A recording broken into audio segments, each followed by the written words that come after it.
Many people have moments like this. After a long day, everything is finally done. You lie down, the lights are off, your body is exhausted, yet your mind simply will not stop. Thoughts begin to play automatically. What if something goes wrong tomorrow? Did I say the wrong thing today? What if the future becomes difficult? What if the worst happens? The more you think, the tighter you feel. The more you try to rest, the more restless the mind becomes, like a machine that cannot shut down. This is one of the most common forms of suffering in modern life. Anxiety. Sometimes anxiety does not arise because something truly terrible has happened. It may be something small. A child seemed upset today, a short message from a boss, an unfamiliar charge on a bank account, or a friend who suddenly did not reply. The situation itself may not be serious, yet the mind immediately begins to expand. Did I do something wrong? Is something about to happen? Am I losing control of the future? Anxiety grows little by little, like a fog that slowly surrounds the whole heart.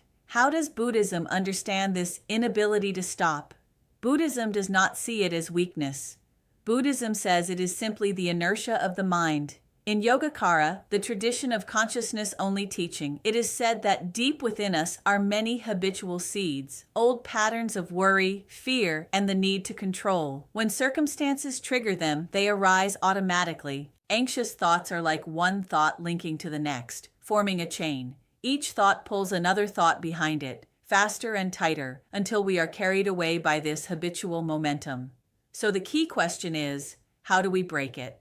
The most important point is this: ordinary beings cannot force the mind into complete silence. We cannot simply command ourselves, don't think. The more we suppress thoughts, the more they rebound. Therefore, the Buddhist method is not to destroy thoughts, but to stop feeding the chain, to stop connecting to it. Since the old chain of thoughts naturally continues, what we must do is cut it in the middle and not follow it further. But if we do not connect to the old, we must connect to something new, because the mind always needs something to hold. So what is the best new connection? It is Buddha recitation. When anxiety arises, do not argue with it, and do not continue down the spiral. Simply turn the mind gently and bring up one thought: Amitabha Buddha. Use this single Buddha name to hold your heart. This thought of Amitabha is not only a place of refuge for the mind, it also carries the blessing and support of the Buddha. When you steady the mind on the Buddha's name, the old anxious chain is cut because you are no longer connecting to it. Once the chain is broken, the emotional force it creates gradually weakens. Anxiety may not disappear immediately, but it loses its power to drag you forward. Over time, you will discover, when thoughts arise, you can turn back. When emotions arise, you can remain steady.